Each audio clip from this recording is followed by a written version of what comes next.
Hello, welcome to a new episode of Geek Lunch Meat. I'm your host, Chris. As usual, bringing you all the latest geeky news and reviews.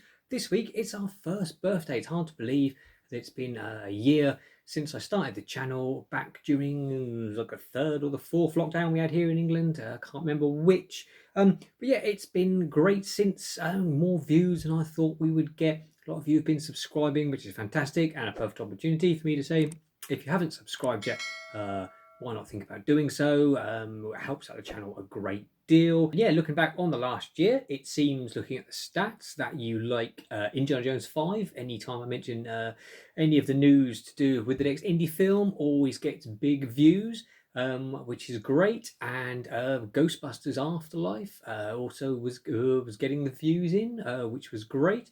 And the videos I've done, the restoration of the vintage Star Wars toys, obviously still get views every week as well, which is fantastic. Hopefully, they'll be getting more stuff like that in the coming year. And part one of my building the Razor Crest model kit is up. Hopefully, part two should be coming out shortly. So, thanks to everyone who has subscribed and has watched in the last year, and hope of many more to come.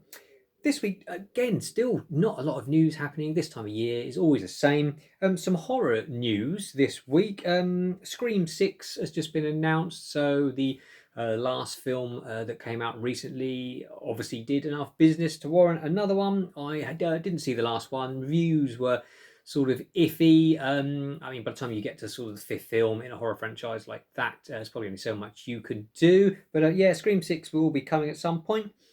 Texas Chainsaw Massacre, the Netflix sequel, which is coming out February the 18th, had a trailer. I'll put the link to the trailer in the comments below, as always. It is I think it's a direct sequel to the first classic Toby Hooper movie, featuring, I believe, the lady in it is meant to be the character who survives from the first one. There's some good gore in the trailer. Leatherface is an interesting character. So we'll see what happens with that. Should be good for some should be good for some blood spillage, any rate, and generally teenage kids getting chainsawed up. Hopefully.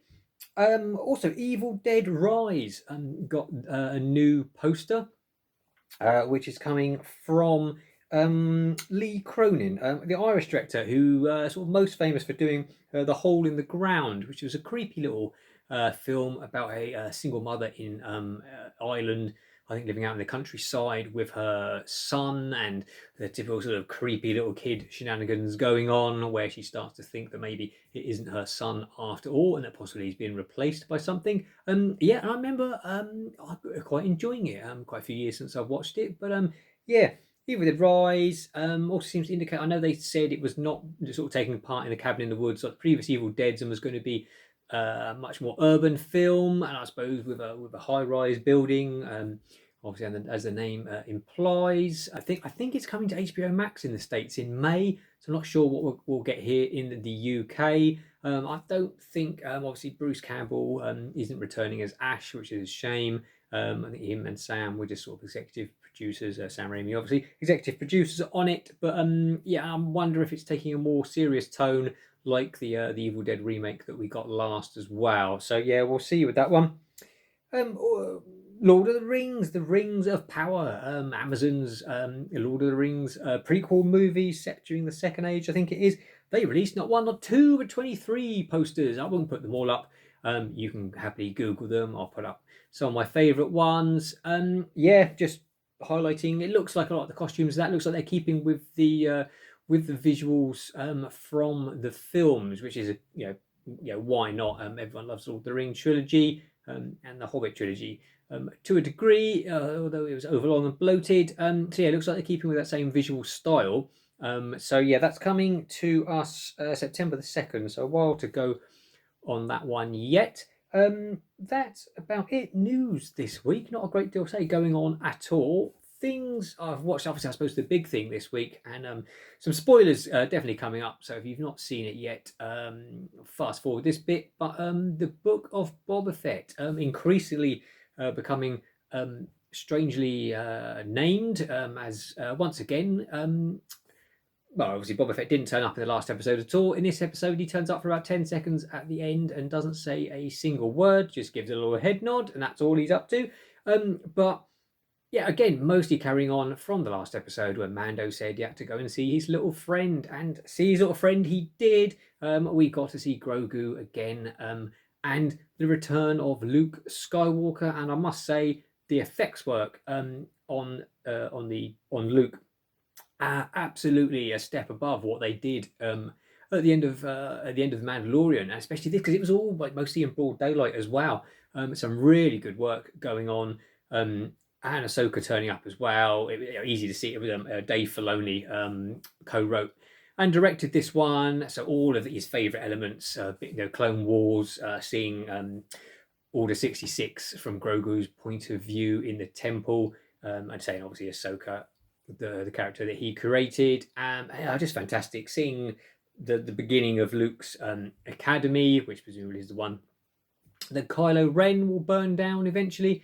It made me think that I'd love to see now if they were to do a show or even a film of Luke in his prime, something we didn't really get to see in the Disney sequel trilogy.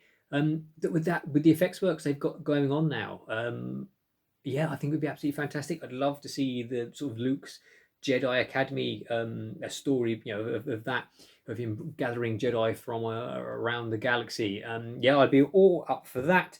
Grogu was as cute as ever. Cliffhanger ending with him getting to choose: is he going to become a Jedi and stay in the academy, or is he going to go back to Mando? I think we can probably guess what's going to happen, especially as Mando's Naboo N1 starfighter new ship that he's got as that little clear dome where the droid port would be. Absolutely ideal size for his little mate.